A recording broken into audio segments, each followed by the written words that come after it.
Jornal da Rede Alesp.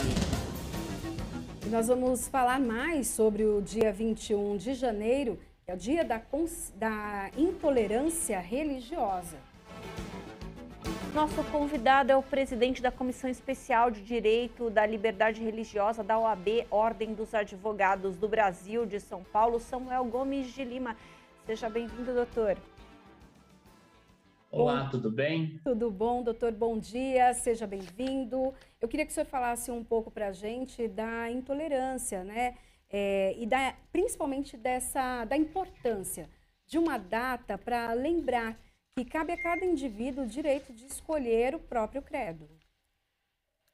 Pois bem, a intolerância, principalmente a intolerância religiosa, é a falta de capacidade da pessoa ver o outro como portador do mesmo direito que ele tem. Então, nesse mistério de não aceitar a diferença, de não aceitar as posições divergentes da sua, então vem um comportamento intolerante, um comportamento que acaba por ter, inclusive, um sentido de agressão, um sentido de agressão física, de agressão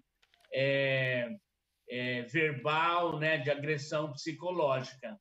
E a data do dia 21 de janeiro, o Dia Estadual de Combate à Intolerância Religiosa, é uma data que não é para ser celebrada, mas é uma data para ser lembrada, porque no 21 de janeiro, ali no ano, a lei foi aprovada estabelecendo esse dia como o Dia Nacional de Combate à Intolerância, foi no finalzinho de 2007, mas o fato que gerou a lei aconteceu no início, né, dos anos 2000.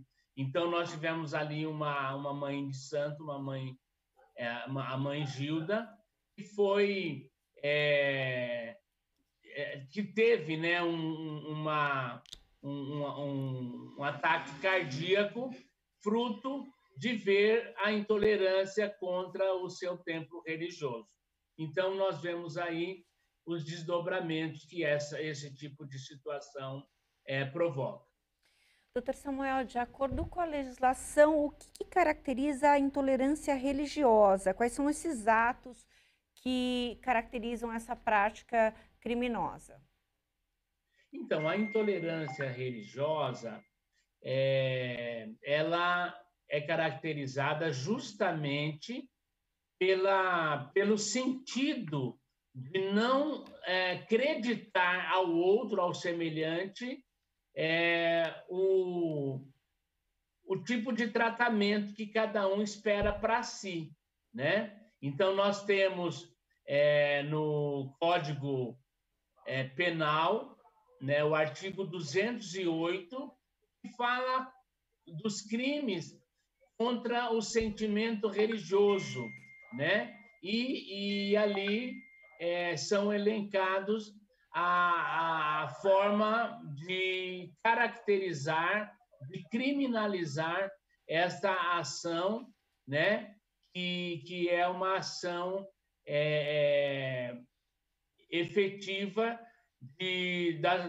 das pessoas não aceitarem a condição religiosa do outro e partirem assim para vias de fato. Queria que o senhor falasse também qual religião que acaba sendo mais atacada, principalmente pela questão da intolerância. Olha, nós ouvimos aí agorinha de pouco o chamamento sobre a lei da deputada Alessi Brandão.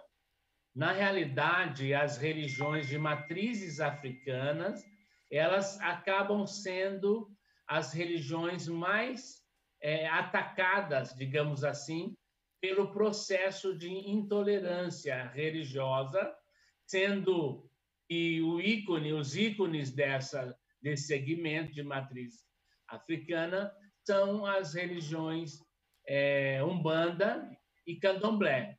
Então, a gente pode dizer seguramente que a Umbanda e o Candomblé e as religiões de matriz africana são aquelas que mais sofrem com a intolerância religiosa.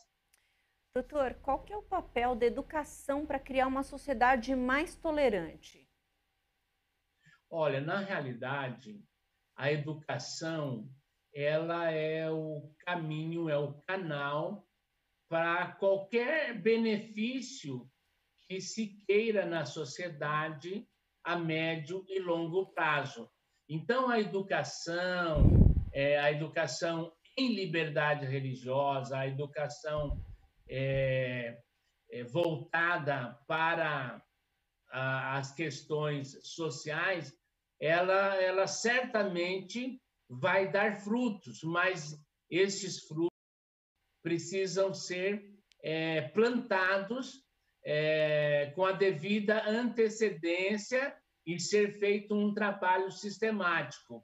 Eu estava conversando com a deputada doutora Damares Moura outro dia, e ela tem alguns projetos de políticas públicas voltados para a educação, principalmente a educação do jovem, trazendo a condição para que tenhamos uma sociedade mais justa, mais fraterna, onde a intolerância religiosa não tenha espaço. Doutor, conta um pouquinho para a gente como funciona, então, a Comissão Especial da OAB de Direito e Liberdade Religiosa, as ações que essa comissão propõe, e nesse momento de pandemia, houve alguma ação? Muito bem. A Comissão de Direito e Liberdade Religiosa, ela funciona com duas frentes específicas.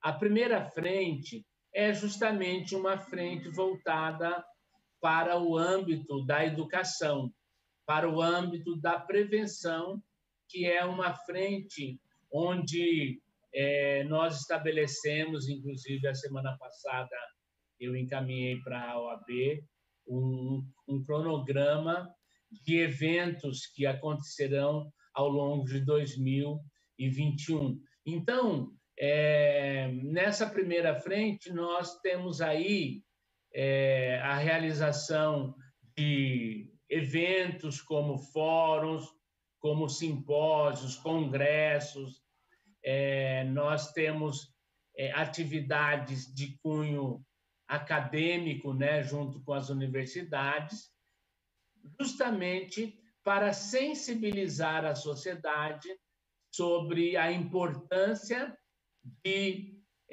preservar a liberdade religiosa como um bem muito caro à sociedade.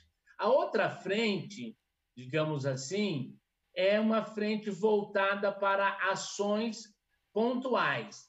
Nós recebemos, então, vários expedientes na OAB e a resolução desses expedientes demanda também a atividade dos participantes, dos colaboradores da comissão. Por exemplo, nós temos recebido pedidos de parecer sobre tombamento de prédio religioso no estado de São Paulo. Então, a OAB faz um processo, um expediente, e dá o seu parecer sobre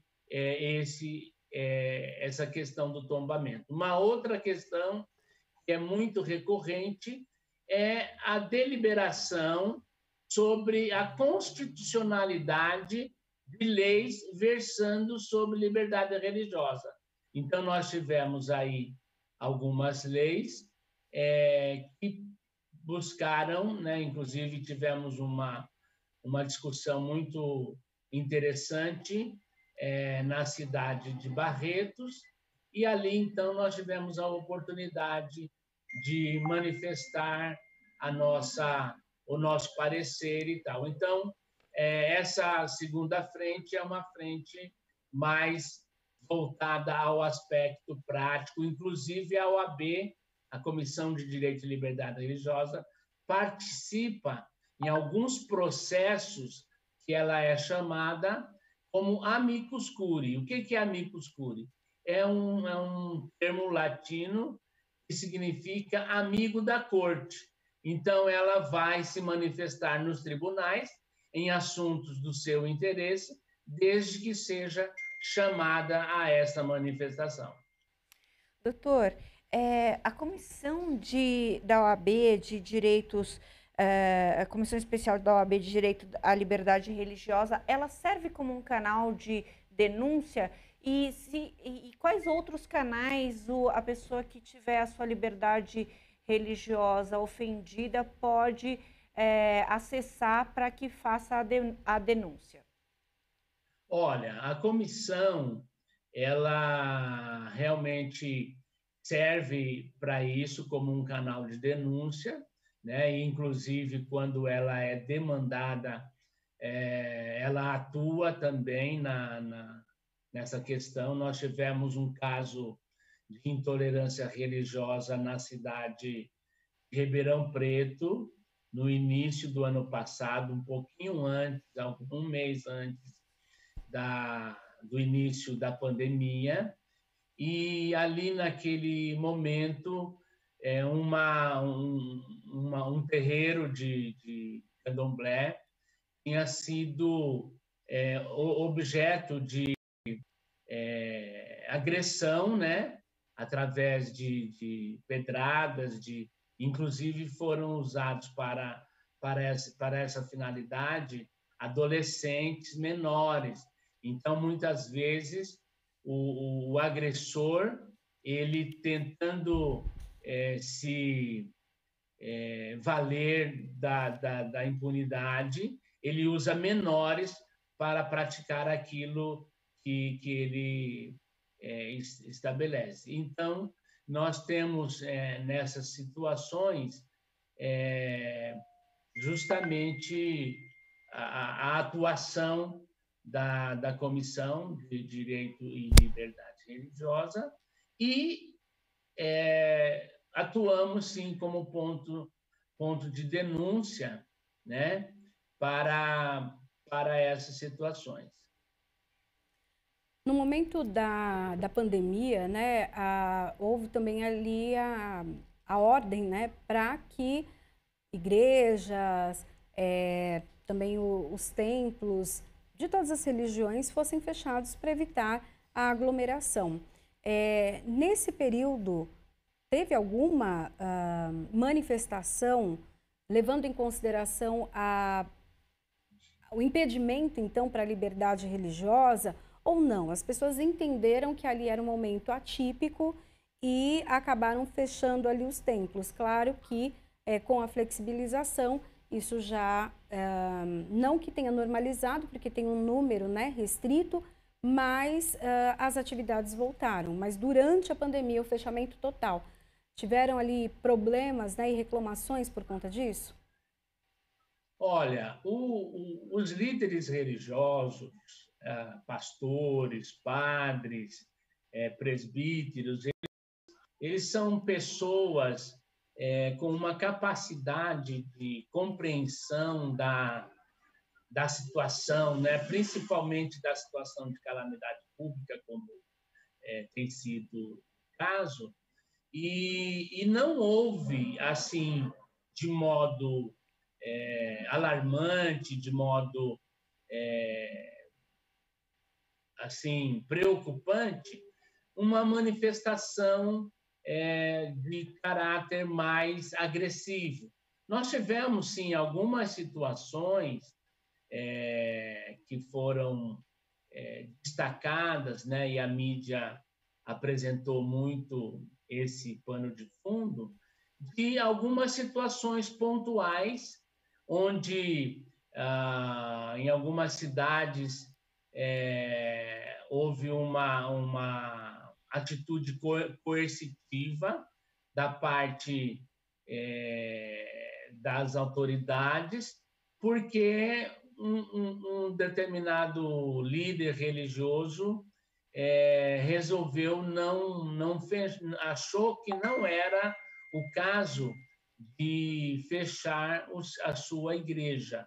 Mas, por outro lado, nós tivemos assim esse tipo de ocorrência de forma muito diminuta, né? E nós tivemos, claro, algumas ocorrências de má compreensão também por parte do poder público, onde houve um comportamento até intolerante na busca de se fazer o bem, né? De se cumprir as prescrições aí legais sobre o funcionamento ou o não funcionamento das igrejas, dos estabelecimentos religiosos.